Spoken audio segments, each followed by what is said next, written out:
Hello and welcome to another very quick Warped Ones video.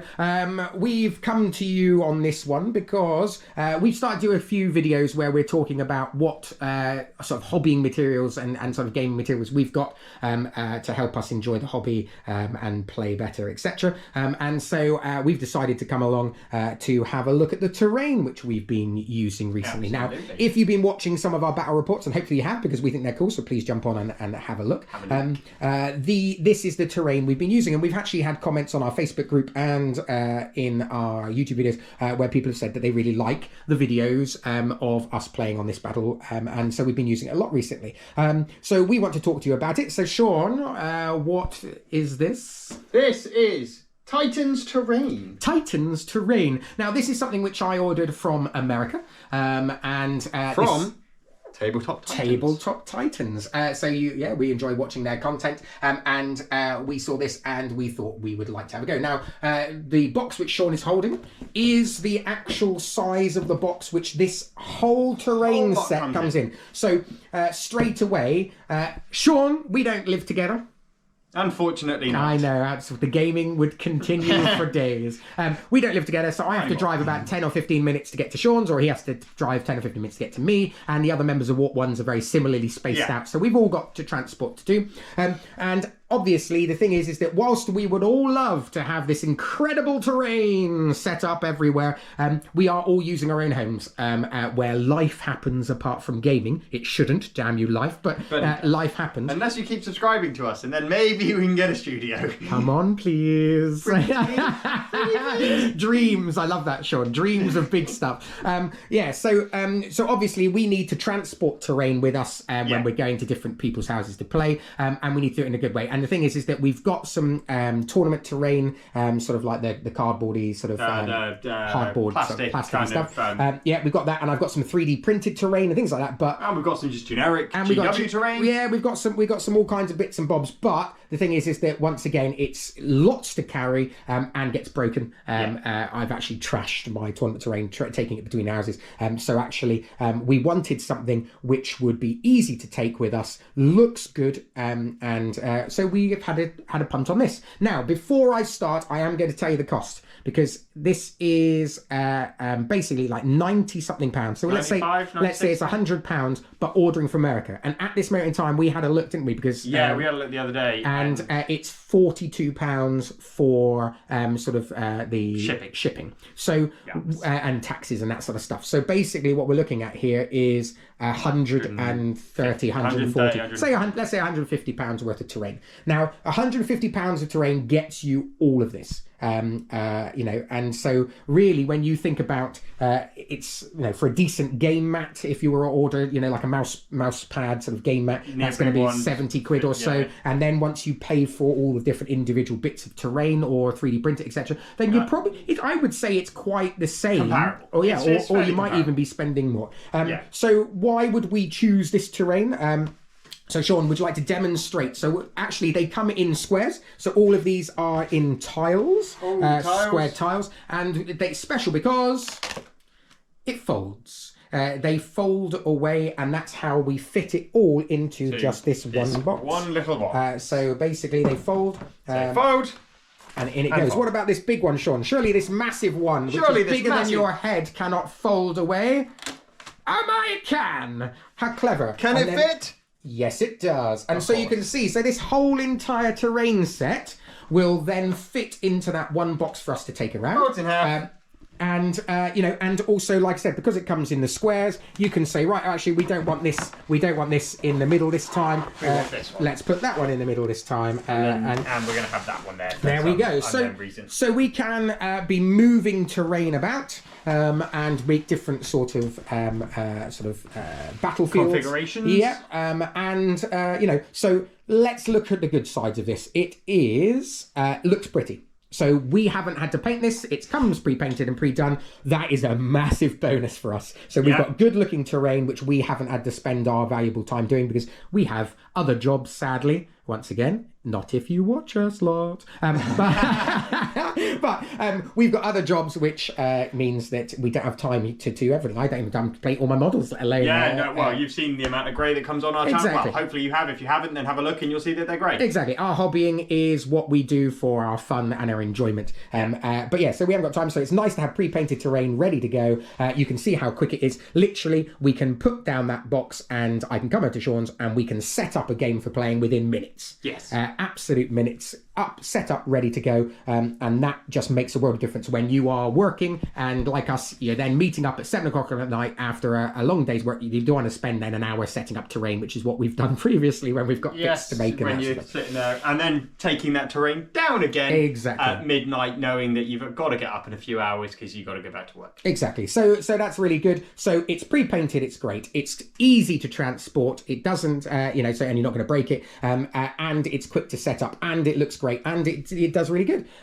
So lots of real benefits to this type of terrain, I think, especially if you're someone like us, where you're hobbying a little bit and you're just moving about from between people's houses and that sort of stuff, or you don't have much space. Because also as well at home, I know that all my big pieces of terrain now are up in the loft, which are a nightmare just because the missus doesn't allow me to keep them downstairs because it just takes up a whole entire cupboard. Yeah. So now, one little box is that's all I'm allowed. But yeah, so that's really good. So what are the bad sides? Well, not bad sides, it's like negatives. We've got some things just to think about, and they're small negatives. It's not bad. No. They're not bad by any means. They're just little things to be aware of. Yeah, so little tweaks. So the first thing is that because they are foldable, you can see here that when you put them flat, this one doesn't quite sit flat.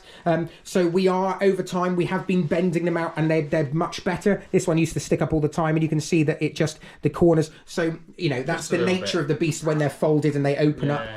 But they do that. Also as well, out of interest, on these corner pieces, I mean, they are robust. I mean, you can stick models up on them, and we haven't had any issues with models not being able to sit on them. But the one thing which we found is these two side pieces. Basically, interesting enough, what they've got, if I show you underneath, they actually Velcro. So when you can see there's two bits of Velcro here. So when that goes down, this then Velcros down and holds. But basically on these two corner pieces, exactly the same, it has ripped just here because they just seem very tight. And when you force them to stick down, it rips in that corner. But do you know what? We've now had this, so for it's probably been ripped for the last month. And actually it hasn't ripped anymore. So therefore I'm happy that it's not. So it's a 2 mils worth of additional paper would mean it wouldn't rip at all. Yeah. It's just when you've had to stretch it. Yeah, and it might be us being forceful or silly, but you can see that it's just quite tight because then that just keeps this board up a little bit. So that's a minor niggle where your boards don't quite sit together just right. But, I think that's a very small thing for when you're looking across your battlefield and it's all looking so nice. And the other thing which we found, which we do it, is that it creates line of sight. A lot of line of sight, because so we've just literally finished recording a game of Knights versus Necrons, and you can see here it's the nature of the beast. I mean, you've got these ones here. What we do is we put trees or our own other bits of terrain on these spare ones to keep that terrain. But you can see that even if this was here, what we've got a whole line of sight straight down through, because basically these tiles have got a feature in the middle of each tile, which means that we've got that there. So what we've talked about is we've said that actually there are some times which you can, we could put some... Even if you were to put the small, the longest near so you can see, so still straight lines of terrain, and so straight lines of sight going that way, but also going... widthways as well.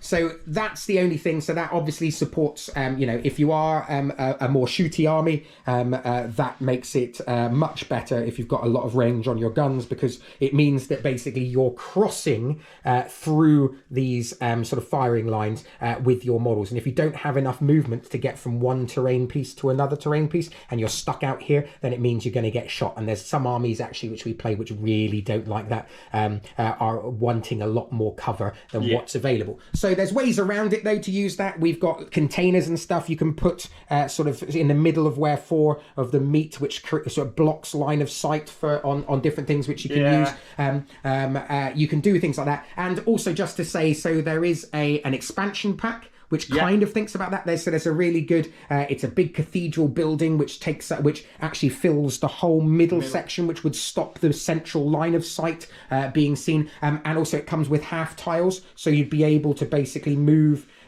put one line, like you'd be able to do it like that. And then if you say, let's just put that one there, you can see that that would then, if you had, you would then have line of sight blocked. It's staggered more, which would make it more interesting as well.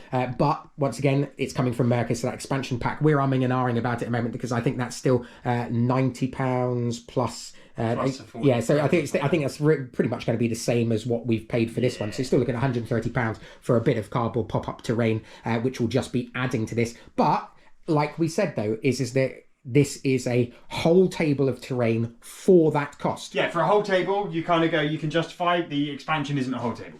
It's not a whole table of terrain. It is an expansion. It's an addition. Yeah, so it just adds a few tiles to this, which means you can change it up. But for like I said, for us, it's still something which I might consider because it's still super easy and super quick, and to get some different stuff. And like I said, if I was to go out and find terrain which was doing the same job, then I would end up probably paying the same amount. To get a good table of terrain going in the first place. So there we go. So Titans Terrain from America. You can find them online. We're not sponsored by them. We're not doing anything else. It's literally Titans. Watch their battle reports as well because they're pretty good. Yeah, because we watch them. We watch all kinds of different people's ones and love it. That's how we've sort of decided to start going into this one. But basically, we thought we'd share it with you because for us, being people who work and it's just a hobby and traveling and all that sort of stuff, we felt that we wanted to try this because it ticked the boxes. And do you know what? Overall, I give this a big thumbs up. How do you feel about playing on this? Big thumbs up. Yeah. Good. Yeah. It's made our games much easier, much more enjoyable. And like I said, although an initial cost over, for some people that might not be affordable, but if you can afford it, I do think that actually it adds a lot to your game and makes it easy to transport. And for me, that's really what I wanted from this. Absolutely. So if you're looking for your own terrain and you think that what we've mentioned ticks your boxes, then you might want to consider this. But I know, Sean, we were talking the other day that there are in the UK pop-up terrain options. Yeah, there is some which obviously you're not paying your £40 delivery shippings and are probably going to be cheaper as well. So have a look. This is our pop-up terrain. We're going to have a look at pop-up terrain from other places. Yeah, we're going to very, very quick look. Exactly. So I think there might be Kickstarters and things like that. Yeah. And so, so who knows what the future holds. But like I said, for us, we can recommend, having a look into this to see if that can meet your hobbying needs. Well, that's it from the Warped Ones. We'll see you again soon. Thanks for joining us. Enjoy your hobbying.